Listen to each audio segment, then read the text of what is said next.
Hello and welcome to this special series of episodes called 29 Days of Magic.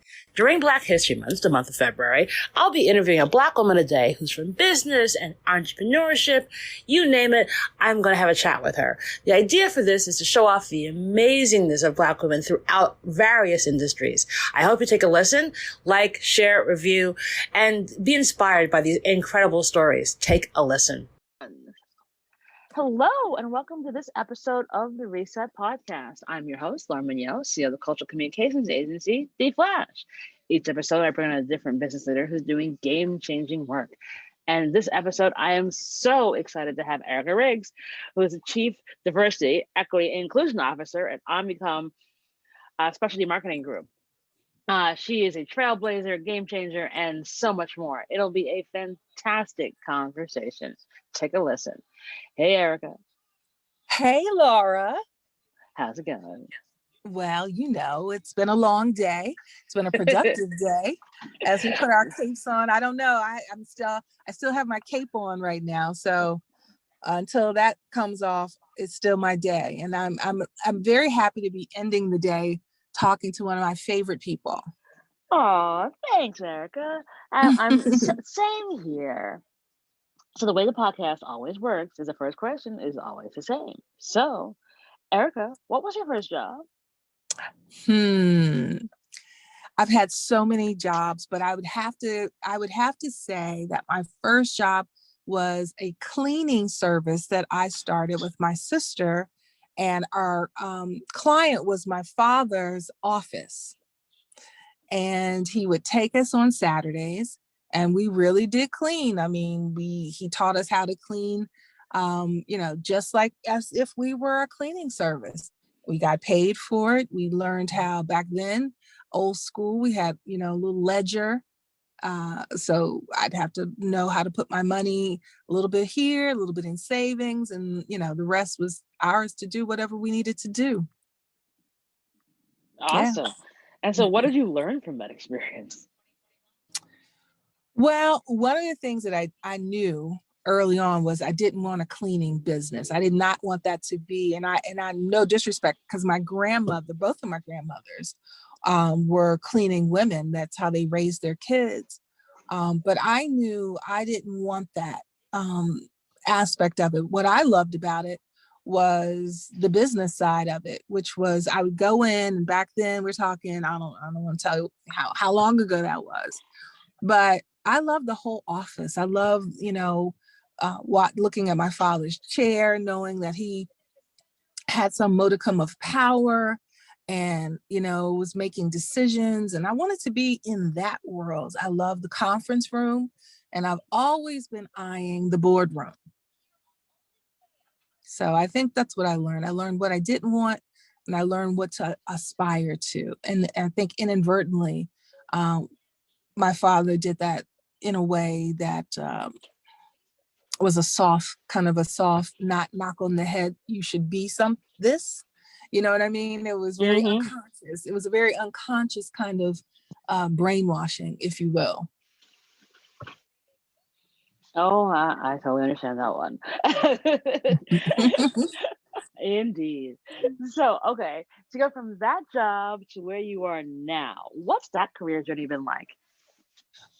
Laura, you would not believe me when I tell you how many journeys I have had. A few. Most people, I was speaking to Cindy Gallup once, and she said, "You've got to tell the story. You've got to tell your journey. You've got to get this out." And so in a 30, as what they call it, the 30-second New York minute. I have had, I'll just give you a little bit of what I've done. I was a singing, dancing waitress. I was a pepper shaker in what they call a walking feast. I was a Santa Claus on Capitol Hill passing out lumps of coal. I sampled Sambuca. No, not Sambuca. Kombucha. Yes. I was a sampler of kombucha at Whole Foods. But I also did all of these things when I was going to school And after I started to see people like, oh my God, that's, why are you doing all these things?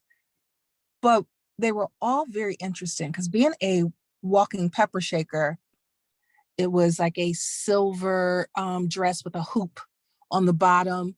Um, I had the hat, which was the top, right? So I was all silvered up with this little, the pepper shaker top hat and a dress that poofed out like a hoop. It was fun.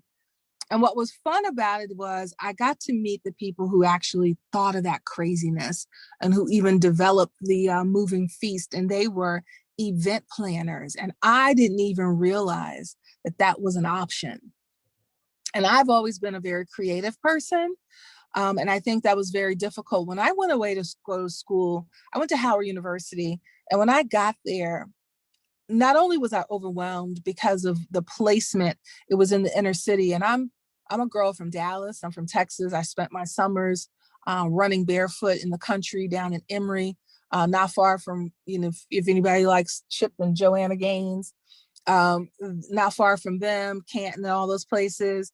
And then growing up in the suburbs. So when I got to Howard in the 80s, we were right in the heart and the height of the crack epidemic, or it was just starting. And so there was so much that just disturbed my peace. I loved the people that I was meeting. And I think when you are in situations like that, you have to be really mature and you have to be focused. And because I didn't have one particular focus, it left me very susceptible to being, I would say, very attention deficit, right? And without that focus, and when you go to college, they say, well, what do you want to do? I never knew one thing that I wanted to do. I couldn't articulate what that was. I wanted to be in their film program. I wanted to be in marketing because that's where my father was in, but I just never figured that out while I was there. So I took a gap decade before entering school again. And a gap decade, wow. I took a gap 2 decades, to be honest. And I worked my way backwards. So what I knew because of my family that I couldn't just stay at home. And I was watching television and at that time, hairstyling was a big thing. So that's what I did. I went to hair school and I became a very successful hairstylist. I loved anything that could possibly have a business component, an entrepreneurial business component to it. So I like that idea of becoming my own boss and being creative. Always having loved doing makeup and hair. I've always dressed up. I'm the middle child of 3 girls. And because we moved around a lot of different cities, we were best friends with one another. And my mother was always a fly girl. So that was easy for me, and had a great job, had a great experience doing that. Actually rode that wave. It got me to New York. I was doing hair for a lot of the Essence, they would always have an Essence, hair style of the month or tip. And I started becoming a part of what that was at that time, which was a glam squad there. And while I was there, one of my friends couldn't do the hair for Mary J. Blige and called me up and asked me if I wanted to do her hair because at that time she was wearing finger waves and I was really good at finger. So she asked me if I would just come and do the finger waves for her, set the finger waves and then go.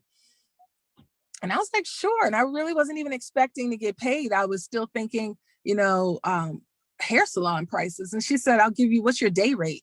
I was like, day rate? I don't know, $125, She's like, no, you're all set. Your day rate should be like $1,500. When I heard I could get $1,500 a day doing that, then that was a game changer.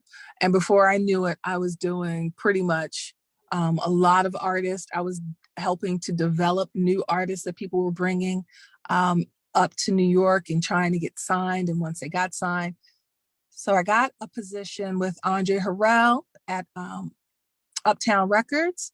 And that kind of really put me on a pathway of really now starting to see myself as not just having a job or a number of jobs, but I started to look at myself as having a career. And went from Uptown to Motown. I was director of video promotions, and then I ended up becoming a product manager. And then Napster happened. And what also happened was we had all these Black music divisions. And once Napster happened and the proliferation of companies starting to then consolidate, that's when not only were the music industry, the music companies consolidating, but so were advertising agencies, and everything started to change. And when that happens, then everything is about the bottom line. Everything is about how can we be more efficient? Do we really need this Black division? Or can we just take the top, the rock stars from that company and fold them into general market, right? And make it pop. And so now all of a sudden, that which was R&B is now starting to sound more pop-like. Okay, so you'll notice there's a whole wave of things that start to happen in the late 80s, 90s. Yeah. And that was because the corporatizing of America had taken a hold of all of the industries, and really the creative industries, and started to really just make everything now seem, we call it sexy bought, sexy cool, all of those things, terms started to become things that people were trademarking. They would look at a young kid in Harlem. Oh, okay, that's a cool look. So fashion, everything now is let's take how the kid up in Harlem is wearing his shoes, and let's duplicate that. And next thing you know, it's over in Hong Kong, and it's so our culture became commodity. Is that a word? It became a commodity. Yeah, of course. And it became a commodity without us benefiting. So I left Motown and went to Uniworld Group, because I met a wonderful woman while I was at Motown named Valerie Graves. And Valerie and I had a lot of things in common. And when she left and went to become the chief creative officer of Uniworld, I was really like I saw the handwriting on the wall that the industry was changing, and I needed to I needed to swing to the next vine. And I landed at Uniworld. And I will have to tell you that Valerie Graves has prepared me and sponsored me and mentored me in such a way that there were days and times and years even that I didn't see myself at any point in my life being here where I am today, in terms of just not really knowing that those were things that were even viable opportunities. And she would definitely help to untangle some of those the way a good mentor and a good sponsor should. Oftentimes it wasn't about what I had done, it was about her seeing the potential. And so I left, started a family, left New York for over 14 years, and decided that, let me go back to school. Okay. So I did all of that before going back to school. So when I hear Drake sing his song, I started from the bottom, now I'm here, I think about myself, because at that point, I'm now with a child. I have all of my experience has been in entertainment and advertising in New York, but now I'm in Virginia. None of those are transferable skills that mean a hill of beans in the Washington, D.C. area, which is government, very much a government town. And I just knew that I didn't want any doors to ever be closed, because I knew I wanted to, if nothing else, having a kid really kind of focuses your steps, and it orders your steps. If you're really, really, I would have to say I've been blessed to have two professional parents who have always been, um, they expect, they're Southern Black Americans who went to school and went to college and had expectations of their kids. And so it was never comfortable just not doing anything. That wasn't even an option. So with that being said, I went back to school. And while I was in school, I started to meet other young people who reminded me of who I was when I first started school. Didn't really know what was available to them. And I started to give them advice on different careers that I felt fit their personalities and their persons and their skills. And before I knew it, I had a lot of people constantly coming to me and asking me questions. And I ran for student government president when I was 39, or maybe, I don't know. Wow. I think I may have been 40. I don't know. It was something like that, because my sister used to laugh. She used to call me student lady. But what that did was that allowed me to meet all of the provost and the president of the university, and get, again, one thing that I can always do, and that is, I know in order to get to the next level, I have to get to a platform where people can hear me and see me. And in doing so, met the president of Northern Virginia Community College, who had just put together a program called Pathway to the Baccalaureate, which was helping kids from underrepresented populations and families where maybe the parents had never gone to school or had a little bit of school. And it was a pilot program at the time, and they needed support. And I came in as an assistant. But because so many of those stories and so many of those kids reminded me of me, I became a career counselor in a way that I ended up getting my own program called Pathway. It was what we called it PAC. And it was a Pathway Advisory Committee. But through those, working with those students and then going ahead and finishing school, I started to see and understand how to create curriculums and programs, and look at the money that was out there, and really saw myself as, now, wow, I'm in another career.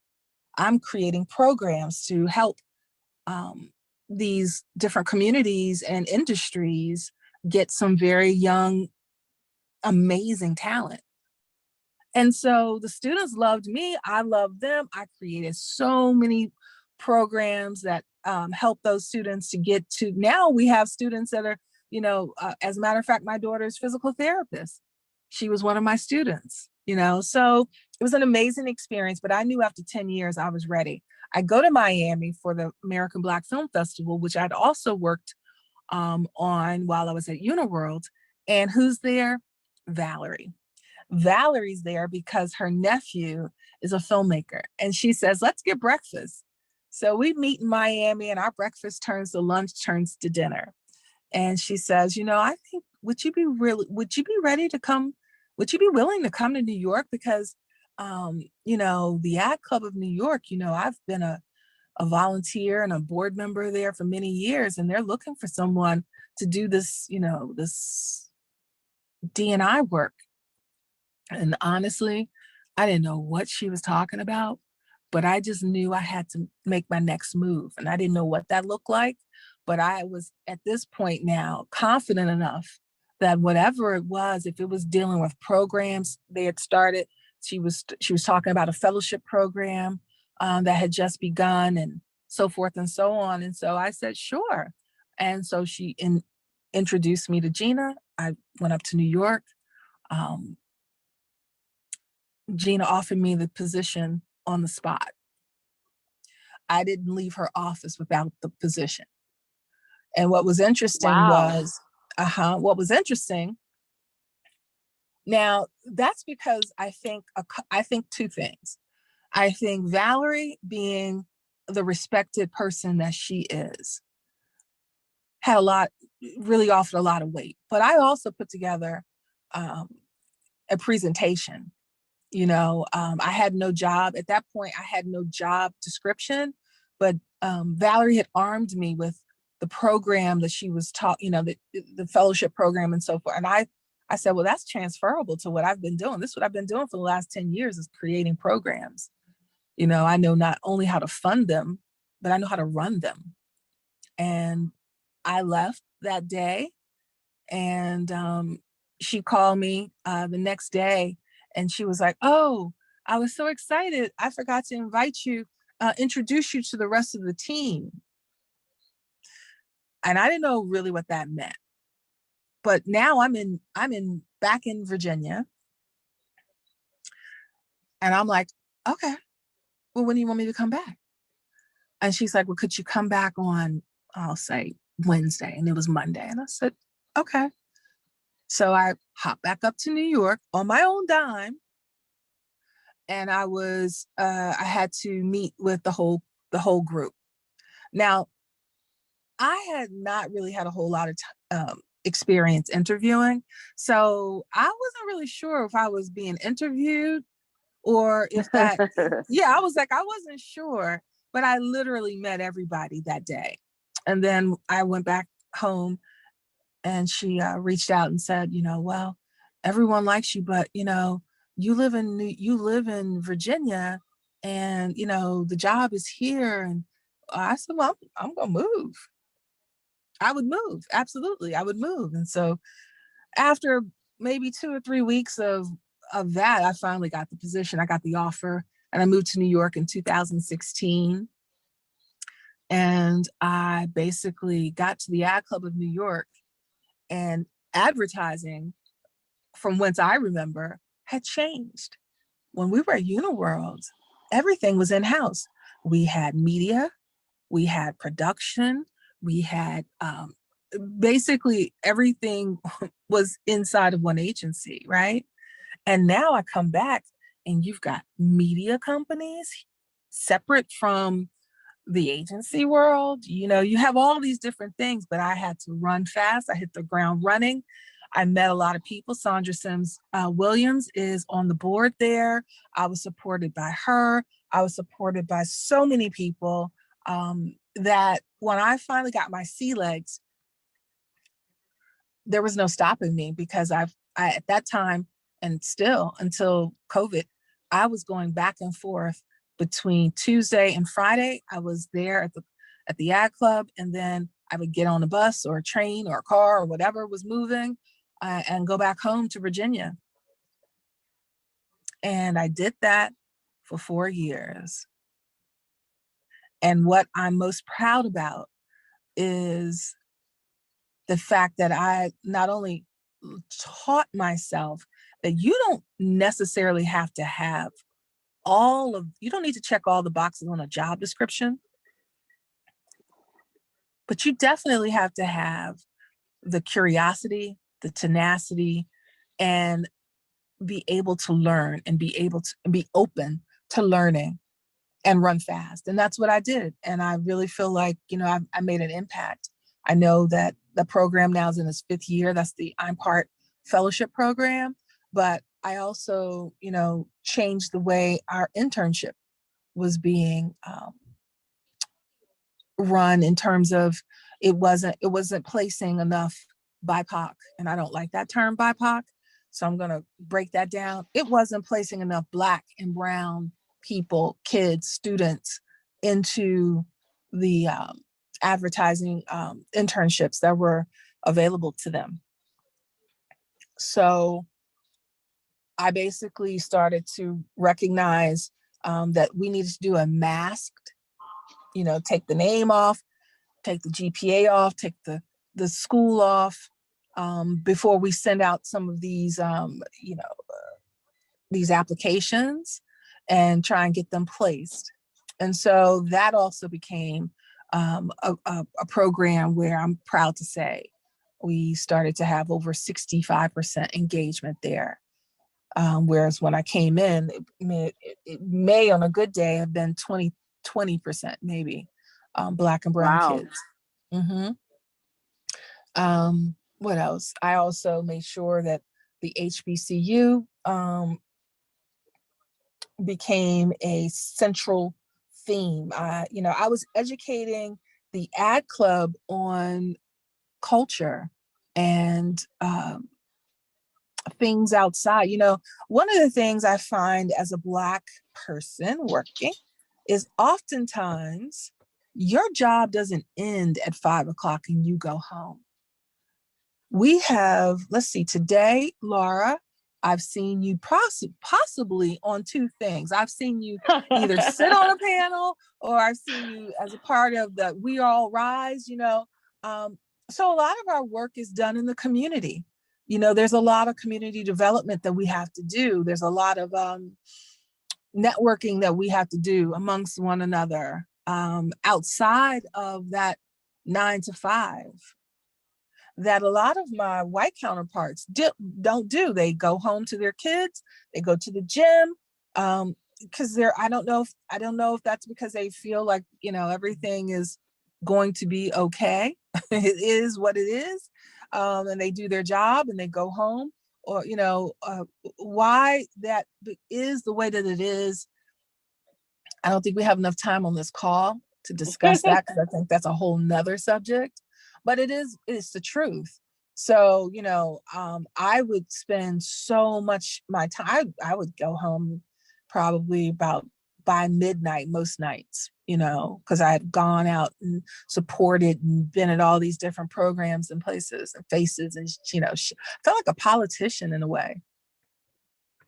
But, yeah, so that propelled me, that elevated me. The ad club, elevated me because I was meeting so many different people and working with so many different programs through that, unfortunately COVID hit, and the world responded by, really looking to put legs to some of the diversity commitments that they had made. And so I'll tell you, I'm really happy to have landed at exactly where I am at Omnicom, and more specifically at the Omnicom Specialty Marketing Group. Our CEO is a young African-American man by the name of Stacy Hightower. We have representation. We have, Tiffany R. Warren was there, and before leaving, and probably 10 years in the making, had created a program along with her team that now basically has turned into our framework. It's the Open 2.0 action plan. And there are 20 something champions that are in all of these different companies throughout the Omnicom network. We come together. So we're collaborating. The brain trust alone in some of those meetings is to be in awe of the brilliance that so many of these practitioners are bringing to the table. And I'm very hopeful, very excited to see what, not the future, but the near future becomes reimagined under the guise of Emily Graham, who I find to be a fantastic young woman and leader. So I don't know what else to tell you. That was my journey. That was a journey. There's so much there, my goodness. Indeed. But it's also the story of perseverance and making your way when people don't see a way. And the thing that you're leaving out is that, one of the things that you were responsible for was the Ad Club's Icons, Innovators, and Rock Stars Awards program. Icons, Rock Stars, and Innovators. Yeah, I'm dyslexic. I do it backwards. Which, really is an incredible awards ceremony and gala and recognition for the people who've been doing the damn thing for years. And Yeah.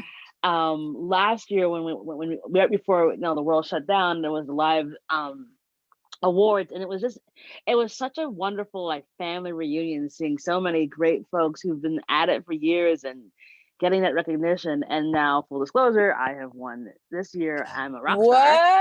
What? Well, you know what, um Laura? It's funny that you do bring that up because it was created. Icons, Rock Stars, and Innovators was created because when I got there, when I was talking about, educating the community there, I will have to say that the Ad Club was really open. Gina Grillo, the president and CEO, she was open to a lot of things that I would bring to the table. And one of the things that I saw was it was a disparate amount of people on that jury for the Andes International Awards. And I asked, why is that? And I was, somewhat met with that excuse that we hear so often, because a lot of color doesn't exist in the executive levels, and that's who they tend to invite to be jurors. Your executive creative directors, your CCOs. And I knew that might be true in terms of a whole lot not existing, but I knew people. I knew Dabo Che. I knew Danny Robinson. I knew Shannon Washington. I knew these people, because like I said, being out there working, and meeting. So the first year it was about the creative. And then I started to see and meet people like yourself, content creators, Kai Lawson, Love Malone, um, Judy Jackson, Monique Nelson, Mark Strachan. Like, are you kidding me? Why are we mhm. acting like brilliance? Not to mention, I was never under the impression that we don't exist, because all my life I've been surrounded by Black excellence. I went to Howard University. Hello. Um, so I didn't even understand, not to say that only Howard has excellence, but we are pretty excellent. Um, um, so I wanted to show everyone that here we are. So let's elevate us. And so that's how the first year it was just icons and rock stars. And Valerie said, you should also make it innovators. And I was like, yes, because we got a Walter Gear. Where do you put a Walter Gear? Someone who's got 6 patents. Where do you put a Melvin Wilson? Where do you put Love Malone with The Gradient? They're innovators. So that walking and changing directions and going into a new company, I did have to leave behind some wonderful properties, but I look at it as not leaving them behind, but I planted the seeds. They are growing. I'm so happy that they selected and were able to see you, because Laura, you do a whole lot. And I have to thank you. I want to thank you on your show, because when I was going, you went through this with me. I didn't get that job by myself. I had people like you and Kai and Veronica Appleton who looked at the things, oversaw some of, revamped, elevated, got on the telephone. You are my sponsor. And for that, I will be forever grateful, that you even saw the value to be able to do that, because we recognize that not everybody gets that treatment, and I recognize it for sure. And when I do get, help, when people do help me, I am really gracious and grateful for everything that you have done. And I look to be able to find those times when I can support you as well, because I think that's really what this is all about. Oh, well, thank you for saying that, Erica. Well, I think it's important to support each other, and I was blown away by seeing the awards last year, and I was like, "How is Erica and I have not met yet? We need to be friends." and so I was, and so I set about making that happen. But I think it's important. I think it kind of goes into a really important part about why this series is so necessary, and what I've heard from a lot of folks who've been listening and chatting about it, is that one, we have to see each other, two, we have to lift each other up, and three, we've got to back each other up. And I'm Mm, hopeful with this series that folks can see that, like, we're in all different kinds of places and they're not alone, and you can reach out to people who want to help. And there isn't a thing about it being transactional. It's just that, rising boats rise together. yeah. And so, you want to help as many people as you can along this way, because this journey is just not easy. And so I think hopefully folks get that clue, as a result of, these awesome conversations I've had an opportunity to have over the past month. I thank you Um, for having them because it's a lot of work. And for you oh to, my God. yeah, so for you to commit to it, and it's not like, you're getting paid to do it, but it's called karma. Your karma points are so high right now. Your Oh, I your know. your I have noticed. your your vibe is out here, emanating through space. And I really, without sounding like a hippie, which is okay with me too. I'm a blurred hippie. I'm a whole lot of things. I believe in vibes, and I believe you get absolute. As a matter of fact, I don't just believe it, but I'm a member of the Vibe Club because I personally have benefited, and I've also seen what happens when you don't vibe high, and Hmm. what could possibly be, the outcome of that. And I don't like that. I'll be honest with you. I'm a bit too bougie to do it any other way. No, I'm right there with you. I think, it's the energy that you vibe with someone, either good or bad. And I think my superpower has always been to be able to tell within about 10 seconds whether somebody's going to be good or bad. And I think that has come in mighty handy over the course of my career and my relationships wherever I go. And I think it's funny because a lot of the folks who have been on this, series are people I don't know.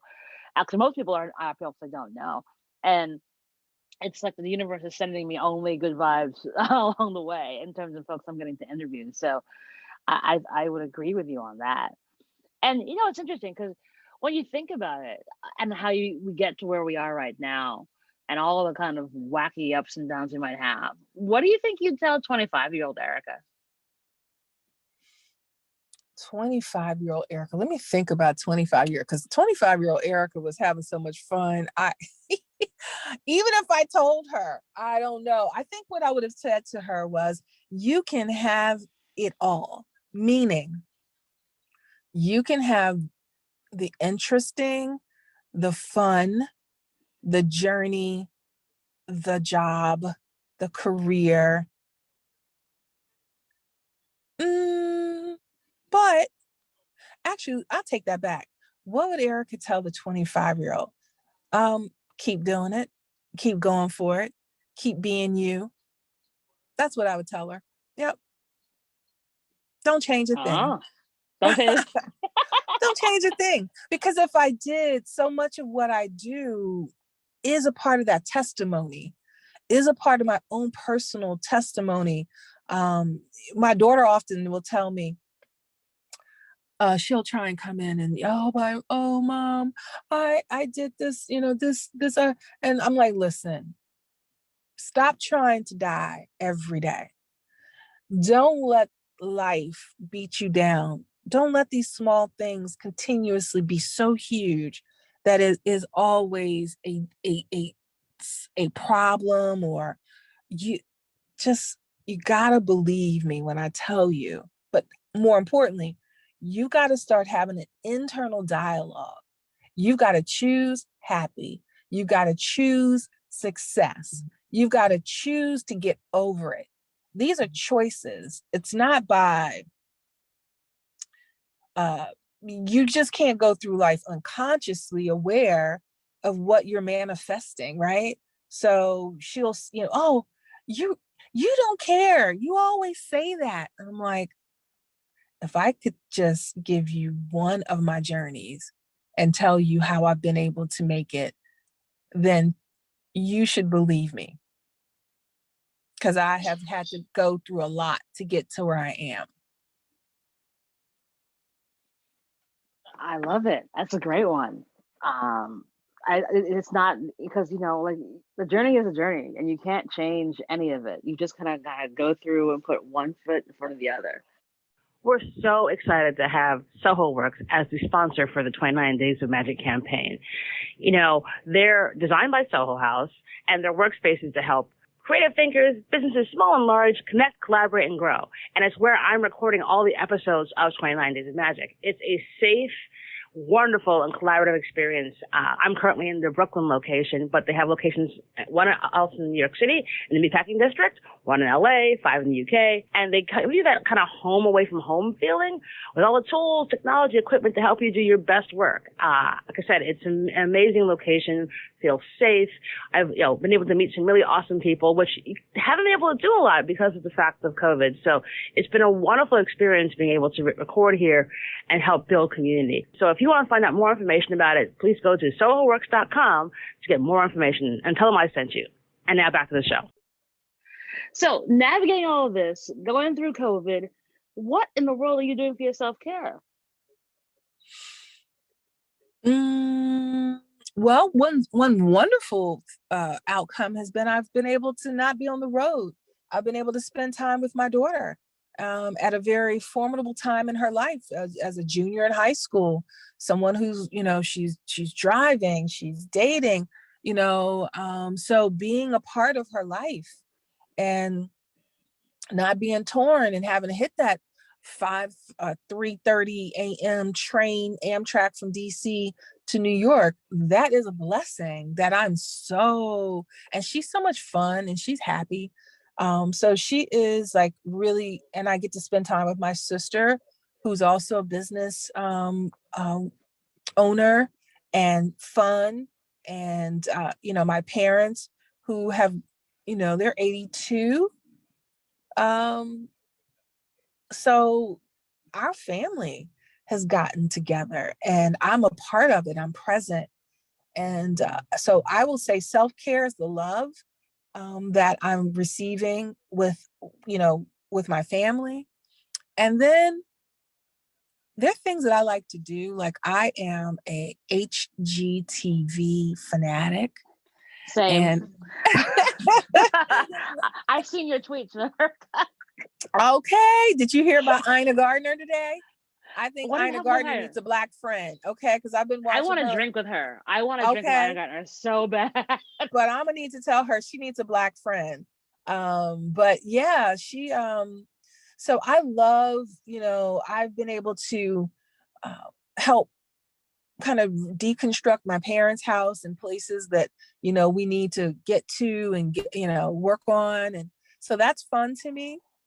It doesn't hurt that, there is a great new salary with this position that allows me to save and to also splurge a little bit on things that used to really hurt my bottom line. So I ain't gonna lie about that. Of course not. Treat yourself before you treat anybody else. That is fantastic. And if I had to tell my 25-year-old self again, I would have said, now this is where you need to be. This is the level. This is what we're talking about. But yeah, no, it's all been great. And I'm blessed and I'm very much, I know that to whom much is given, much is expected. And I'm okay with that. As a matter of fact, that's really my driving theme. And that's what I do. That's what I do the best, I think helping. And because I get so much, I'll tell you, there's a young lady who I met maybe the first 2 weeks at the ad club who introduced herself and asked me if, we could go to dinner or lunch. And she has been an amazing guiding light. Jessalyn Lamb. Oh, she's awesome. I love her. Jessalyn Lamb has taught me so much, and what she thinks I'm teaching her, she's teaching me more. She is amazing. So And I could go on and on by the, the people I've met who are like that. There's a young lady, Alicia Ray. I think about Shaquana Joseph. These are women that I've met through the program that, man, they're so impressive. So impressive. And I wish the world for them. Fantastic. There's such a wonderful, rich community of just awesome women within our industry and tangentially in our industry. Because I always remember, I think first I ever told you, I was like Ericka, I'm Switzerland, so I have one foot in and one foot out of this industry on purpose, and I dip in where I want to, because I like to sort of be omnipotent everywhere. Well, I think you're so brave, because to have that, you really kind of doing it on your own terms. And, I think you're brave. I think anyone who's got enough gumption to do it on their own and on their own terms in New York City, no doubt, and doing it well. For 10 years. Yeah, that's why you are the rock star for me. I appreciate that. So last question for you, my darling. Do you have a give and or an ask of the audience? I want to give everyone hope that if we continue to have a collective force, a collective voice, a collective intention, and a collective focus, and don't give up. Don't let up on the brake. Don't let up on the gas. Don't ever stop until we get this thing where this thing needs to be. We don't need to have our children having to have the same conversations and panels. We don't need to have that. We need to be never apologetic about fighting for anti-racism policies, anti-racism, period. We don't need to apologize. We don't need to explain it in a way that makes people feel comfortable. It is not a comfortable thing. I want to give it back to the universe. I want to give it back to the perpetrators of it.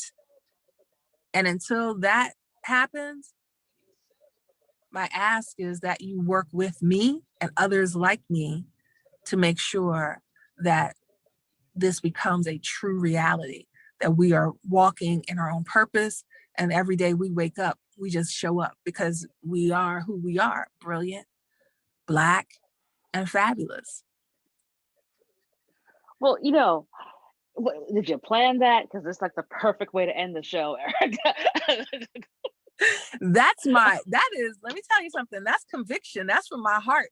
That's what, when you see me smiling and walking around, that's what Ericka's thinking. Ericka's thinking that we are fabulous. How dare you? What do you mean I can't be here? I think that's ridiculous. So I'm right. That is my theme song. So listen, I'm always locked and loaded and ready to go. Where we going? How are we going to do this thing? Because I'm ready to go. I love it. I love it. I love it. And I love it some more. Ericka, it's just a delight to have you on here. I'm so glad we were able to make time and make this happen, because scheduling was hard. But are we on a show? I just thought this was us talking. This is us talking all the time. No, I've recorded this conversation, so it's going up online. Uh-oh. I hope I didn't name any culprits. Listen, Thank you so much for having me. Thank you so much, Laura. I wish nothing but the best for you. And I look forward to us really just rocking out one of these summers once we get, rid of COVID. Yeah, we will be back having tacos down by my house and margaritas soon enough. Trust and believe. Yes. I will put all details in the show notes for folks to reach out and connect with you, because I'm sure that you have lots of things that you can share with folks, amazing pearls of wisdom, and just all kinds of warmth and goodness that emanates from you at all times. So, Ericka, thank you so much for being part of 29 Days of Magic. It means a lot to me that you were able to make the time. I'm so proud of myself, and I'm proud of you. And I will continue to do what needs to be done. So thank you again. Awesome. And that is our show.